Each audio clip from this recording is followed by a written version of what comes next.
Hamas have violated the ceasefire in ways you couldn't even begin to imagine.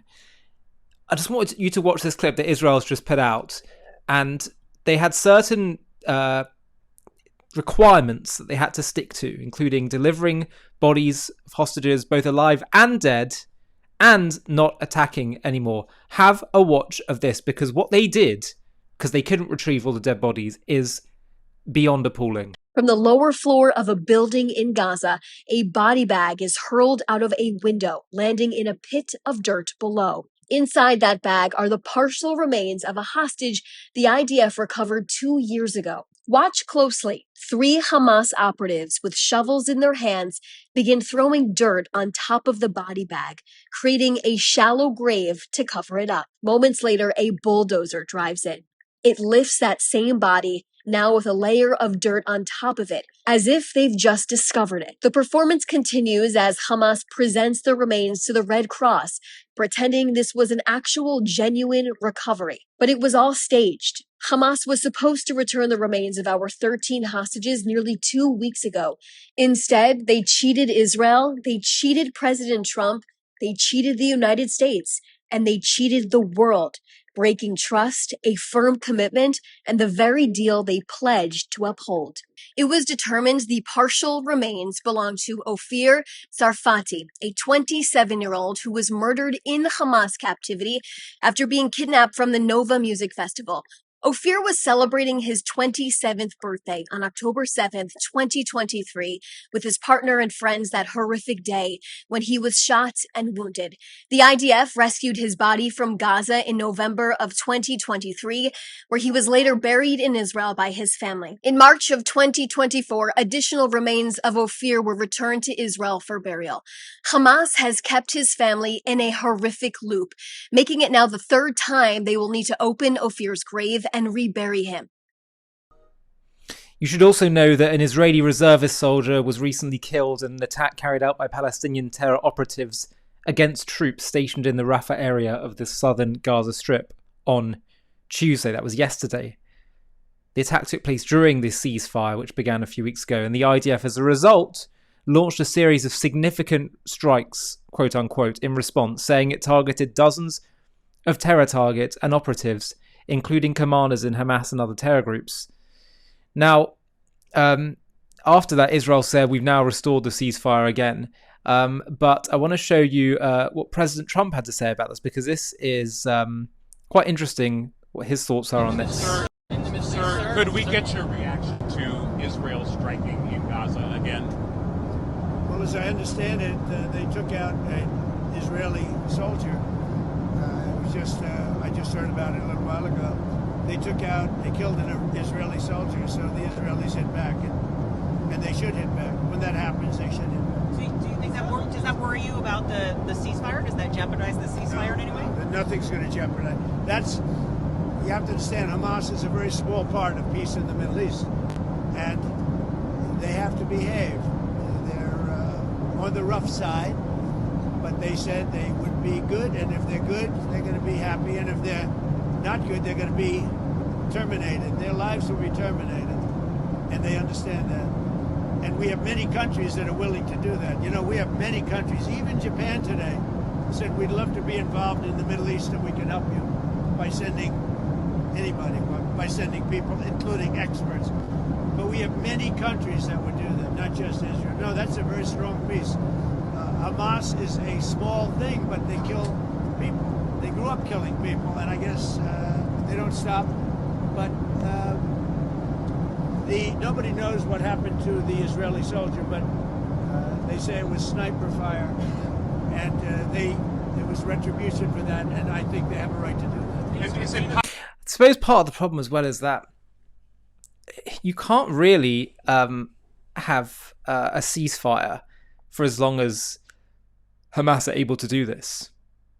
Because we know that when you say, well, they have to disarm, they're going to have to stop doing what they're doing, it is literally their mission, their calling to be killing Jews, to be destroying Israel. So I struggle to understand how the ceasefire isn't just really just that, a ceasefire and not a peace. More than that, I'm deeply concerned about this idea that other Arab countries are going to be involved in policing, managing, governing Gaza.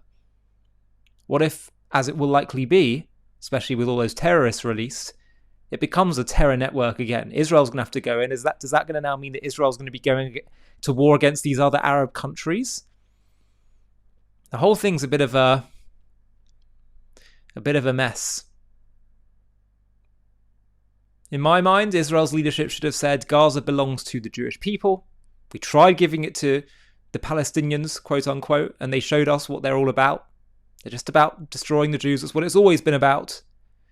Why, by the way, the whole Palestinian state idea or Palestinianism, also, you cannot resolve that. You cannot think, oh, we can get to peace with the, two states, because the very essence of Palestinianism is to destroy Israel. But it's going 2 steps back, in a way, if you're going to allow Arab autonomy to reign again in that area, for the Jewish people not to have control of this territory. We should be in control of it. We should police it. We should make sure it's disarmed, not rely on anyone else. It's also because it is Jewish land. Gaza belongs to the Jewish people. The Palestinian claim is phony. Ironically, they call us the colonizers. The Arabs are the colonizers. And we don't mind non-Jews living in Israel, but they've got to respect our values, respect our right to life. Sorry if that's too much for you. And we should have said that we're taking control of this territory and encourage the people there to leave. Have a better life in other parts of the Arab world to which they are indigenous to, by the way. And to say that, we tried living next to you, alongside you, and look what happens. So for your sake, as well as our sake, and our sake should be primary, because any country should care about their own people first, and their own nation's security. We should say we're not leaving an inch, and we're not going to tolerate you having your own autonomous society anymore, because you are going to choose terror towards us. And our Torah teaches us that when someone rises to kill you, you stop them. It's that simple. Ceasefires are very dangerous. You have to deal with the issue comprehensively.